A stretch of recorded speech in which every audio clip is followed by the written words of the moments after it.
ಇವತ್ತು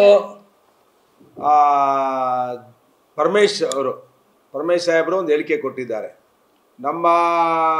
ನಾವೆಲ್ಲ ಒತ್ತಾಯ ಮಾಡಿದ್ದೋ ಇದು ಅವೈಜ್ಞಾನಿಕವಾಗಿದೆ, ಯಾವುದು ಎಕ್ಸ್ಪ್ರೆಸ್ ಕೆನಾಲ್ ಅದನ್ನು ನಿಲ್ಲಿಸಬೇಕು ಅಂತ ಹೇಳಿ ರೈತ ಸಂಘದವರು, ನಾವು ಕೃಷ್ಣಪ್ಪನವರು ಮತ್ತು ಜ್ಯೋತಿ ಗಣೇಶ್ ಅವರು ಮತ್ತು ಎಲ್ಲರೂ ಕೂಡ ಜಿಲ್ಲೆಯ ಎಲ್ಲ ಸಂಘ ಸಂಸ್ಥೆಗಳು ನಾವು ಒತ್ತಾಯ ಮಾಡಿದ್ದು. ಅದಕ್ಕೆ ಪರಮೇಶ್ ಸಾಹೇಬರು ಒಂದು ಹೇಳಿಕೆ ಕೊಟ್ಟಿದ್ದಾರೆ.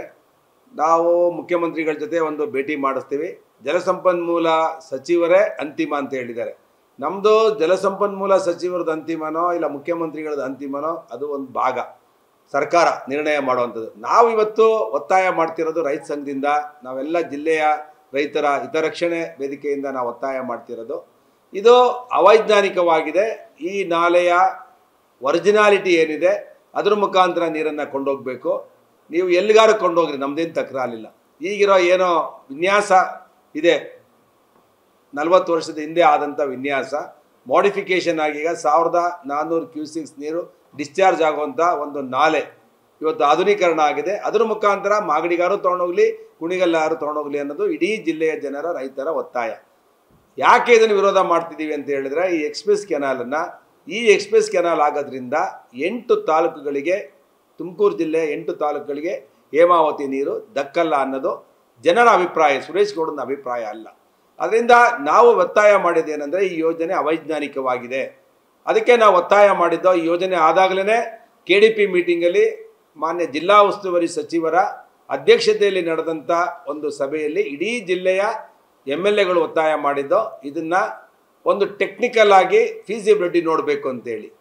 ಇವರು ಏನು ಮಾಡಿದ್ರು, ಯಾವ ಅಧಿಕಾರಿಗಳು ಈ ಯೋಜನೆಯನ್ನು ಮಾಡಿದ್ರು, CEಗಳು, ರಿಟೈರ್ಡ್ CEಗಳು ಅವ್ರ ಕಡೆಯಿಂದನೇ ಒಂದು ರಿಪೋರ್ಟ್ ತರಿಸ್ಕೊಂಡು ಸರ್ಕಾರದ ಪರ ಬರೆಸಿಟ್ಕೊಂಡಿದ್ದಾರೆ.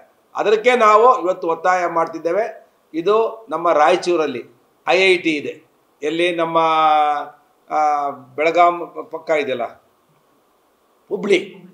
ಹುಬ್ಳಿ ಮತ್ತು ಧಾರವಾಡಲ್ಲಿ IIT ಇದೆ. ಅಲ್ಲಿಂದ ಇದನ್ನು ಫೀಸಿಬಿಲಿಟಿ ಇದೆಯಾ ಇಲ್ವಾ ವೆರಿಫೈ ಮಾಡಬೇಕು. ಇಲ್ಲ ಇಂಡಿಯನ್ ಇನ್ಸ್ಟಿಟ್ಯೂಟ್ ಆಫ್ ಸೈನ್ಸ್ ಇಲ್ಲಿಂದ ಮಾಡಬೇಕು. ಇಲ್ಲ ಬ್ಯಾಂಗ್ಳೂರಲ್ಲಿ ಯಾವುದಾದ್ರು ಒಂದು ಪ್ರತಿಷ್ಠಿತ ಸಂಸ್ಥೆಗಳು, ರೆಕಗ್ನೈಸ್ಡ್ ಸಂಸ್ಥೆಗಳಿಂದ ಇದನ್ನು ಹೈಡ್ರಾಲಿಕ್ಸ್ನ ಮತ್ತು ವೆಲಾಸಿಟಿನ ಮತ್ತು ಸ್ಪೀಡನ್ನ, ನೀರನ್ನು 600 ಕ್ಯೂಸೆಕ್ಸ್ 400 ಕ್ಯೂಸೆಕ್ಸಲ್ಲಿ ಡ್ರಾ ಮಾಡಿದ್ರೆ ಮುಂದೆ ನೀರು ನಿಧಾನವಾಗಿ ಹೋಗುತ್ತೆ, ಯಾವ ಕೆರೆಗಳು ತುಂಬಲ್ಲ ಅನ್ನೋದೇ ನಮ್ಮದು ಕಳಕಳಿ ಇರೋವಂಥದ್ದು, ನಮ್ಮದು ಒತ್ತಾಯ ಇರುವಂಥದ್ದು, ನಮ್ಮದು ಆತಂಕ ಕೂಡ ಇರೋವಂಥದ್ದು. ಅದರಿಂದ ನಾನು ಈ ಸಂದರ್ಭದಲ್ಲಿ ಮಾನ್ಯ ಜಿಲ್ಲಾ ಉಸ್ತುವಾರಿ ಸಚಿವರಿಗೆ ಒತ್ತಾಯ ಮಾಡ್ತೇನೆ, ನೀವು ನಮ್ಮನ್ನು ಭೇಟಿ ಮಾಡಿಸ್ರಿ. ನಮ್ಮ ಅಹವಾಲುಗಳನ್ನು ಮುಖ್ಯಮಂತ್ರಿಗಳು, ಕಾವೇರಿ ನೀರಾವರಿ ನಿಗಮದ ಅಧ್ಯಕ್ಷರು ಸನ್ಮಾನ್ಯ ಸಿದ್ದರಾಮಯ್ಯನವರು, ನೀರಾವರಿ ಸಚಿವರು ಉಪ ಅಧ್ಯಕ್ಷರು ಅದಕ್ಕೆ. ಅದರಿಂದ ನಾವು ಮುಖ್ಯಮಂತ್ರಿಗಳಿಗೆ ಆಗ್ರಹ ಮಾಡ್ತಾ ಇದ್ದೇವೆ. ಇಡೀ ಜಿಲ್ಲೆಯ ಜನ 6 ಜನ ಶಾಸಕರನ್ನ ಗೆಲ್ಲಿಸಿದ್ದಾರೆ. ದಯವಿಟ್ಟು ಮುಂದೆ ಕಾಂಗ್ರೆಸ್ಗೆ ಏನಾದರೂ ಭವಿಷ್ಯ ಇರಬೇಕು ಅಂತ ಅಂದರೆ, ಏನಾದರೂ ಮಿನಿಮಮ್ ವೋಟ್ ಬರಬೇಕು ಅಂತ ಹೇಳಿದ್ರೆ ನೀವು ಇದನ್ನು ಮರುಪರಿಶೀಲನೆ ಮಾಡಬೇಕು ಮತ್ತು ಜಿಲ್ಲೆಯ ಆಗಿರುವಂಥ ಗೊಂದಲಗಳನ್ನು ಸರಿ ಮಾಡಬೇಕು ಅಂತೇಳಿ ನಾವು ಹೋರಾಟದ ಮುಖಾಂತರ ಆಗ್ರಹ ಮಾಡಿದ್ದೇವೆ. ಇನ್ನು ಮುಂದೆ ನಮಗೆ ತಾಕತ್ತಿದೆ, ನಾವು ನಡೆದಿದ್ದೇ ದಾರಿ, ಆನೆ ನಡೆದಿದ್ದೇ ದಾರಿ ಅಂತ ಹೇಳಿದ್ರೆ ಅಂಕುಶನ ನಾವು ಹೋರಾಟಗಾರರು ಹಾಕ್ತಾರೆ, ನಾವೆಲ್ಲ ನಮ್ಮ ರೈತರು ಸೇರಿ ಅಂಕುಶಗಳನ್ನು ಹಾಕ್ತಾರೆ.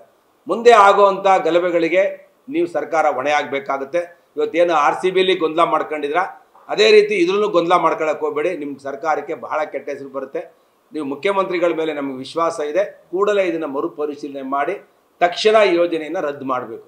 ಇಲ್ಲ ವೈಜ್ಞಾನಿಕವಾಗಿದೆಯಾ ಇಲ್ವಾ ಅಂತ ವರದಿ ತರಿಸಿ ಆಮೇಲೆ ನಮ್ಮನ್ನು ಕರೀರಿ, ಇಂಡಿಯನ್ ಇನ್ಸ್ಟಿಟ್ಯೂಟ್ ಆಫ್ ಸೈನ್ಸ್ಗೆಲ್ಲ ಕೊಟ್ಟು, ಇಲ್ಲ ಇದರಿಂದ ಯಾರಿಗೂ ತೊಂದರೆ ಇಲ್ಲ ನೋಡಿ, ಆ ರಿಪೋರ್ಟ್ ಬಂದಿದೆ, ನಿಮ್ಗೆಲ್ರಿಗೂ ನೀರು ಬರುತ್ತೆ ಅಂತ ವಿಶ್ವಾಸ ಮೂಡಿಸುವಂಥ ಕೆಲಸ ಸರ್ಕಾರ ಮಾಡಬೇಕು. ಪ್ರಜಾಪ್ರಭುತ್ವ ವ್ಯವಸ್ಥೆಯಲ್ಲಿ ಒಂದು ಸರ್ಕಾರ ಯಾವುದೇ ಒಂದು ಈ ಥರ ಗೊಂದಲಗಳಾದಾಗ ಅದಕ್ಕೆ ಪರಿಹಾರ ಹುಡುಕಿ ಜನರು ಕಾನೂನು ಸುವ್ಯವಸ್ಥೆಯನ್ನು ಕಾಪಾಡುವಂಥ ಹೊಣೆ ಸರ್ಕಾರಕ್ಕಿರೋದು. ಅದರಿಂದ ನಾನು ಸರ್ಕಾರಕ್ಕೆ ಆಗ್ರಹ ಮಾಡ್ತೇನೆ, ಮಾನ್ಯ ಪರಮೇಶ್ ಸಾಹೇಬರಿಗೂ ಆಗ್ರಹ ಮಾಡ್ತೇನೆ, ಈ ರೀತಿಯ ಒಂದು ಮೀಟಿಂಗು, ಕಾಟಾಚಾರದ ಮೀಟಿಂಗನ್ನು ಕರೆದು ನಮಗೆ ತಿಪ್ಪೆ ಸಾರಿಸಿ ನಾವು ಯೋಜನೆ ಮಾಡ್ತೀವಿ ಅಂತ ಹೇಳಿದ್ರೆ ನಮ್ಮ ಉಸಿರು ಮೇಲೆ, ನಮ್ಮ ಪ್ರಾಣದ ಮೇಲೆ, ರೈತರ ಪ್ರಾಣದ ಮೇಲೆ ನೀರು ತೊಗೊಂಡೋಗ್ಬೇಕೆ ಹೊರತು ದಬ್ಬಾಳಿಕೆ ಮಾಡಿ ಹೋರಾಟ ಮಾಡ್ತೀವಿ ಅಂತ ಏನಾದ್ರು ಹೊರಟ್ರೆ ಅದಕ್ಕೆ ತಕ್ಕ ಉತ್ತರವನ್ನು ಈ ಜಿಲ್ಲೆಯ ರೈತರು ಕೊಡ್ತಾರೆ. ಅದರಿಂದ ಸ್ಪಷ್ಟವಾಗಿ ಹೇಳ್ತಾ ಇದ್ದೇನೆ, ಈ ಯೋಜನೆಯನ್ನು ಕೂಡಲೇ ರದ್ದು ಮಾಡಬೇಕು ಅಂತೇಳಿ ಆಗ್ರಹ ಮಾಡ್ತೇನೆ. ರಾಜೇಂದ್ರ ಅವರು ಕೂಡ ವೈಯಕ್ತಿಕವಾಗಿ ಇದಕ್ಕೆ ವಿರೋಧ ವ್ಯಕ್ತಪಡಿಸಿರ್ತಕ್ಕಂಥ, ನನಗೂ ಕೂಡ ಅಲ್ಲ, ಇಡೀ ಜಿಲ್ಲೆಯ ಜನರ ಆತಂಕ ಇದೆ. ನಾನು ರಾಜೇಂದ್ರ ಅವರು ಈ ಜಿಲ್ಲೆಯಲ್ಲಿ ಯಾರೇ ಆ ಯೋಜನೆಯನ್ನು ಬೇಡ ಅಂತ ಹೇಳೋರಿಗೆ ನಾನು ಸ್ವಾಗತ ಮಾಡ್ತೇವೆ. ನಾವು ಇಲ್ಲಿ ರಾಜಕೀಯ ಮಾಡಲ್ಲ, ಇದು ಪಕ್ಷಾತೀತವಾದ ಹೋರಾಟ. ನಾನು ಯಾವುದೇ ಕಾರಣಕ್ಕೂ ಇದಕ್ಕೆ ರಾಜಕೀಯ ಬೆರೆಸಲ್ಲ. ಎಲ್ಲರನ್ನ ವಿಶ್ವಾಸಕ್ಕೆ ತಗೊಂಡು ಹೋರಾಟ ಮಾಡ್ತೀವಿ.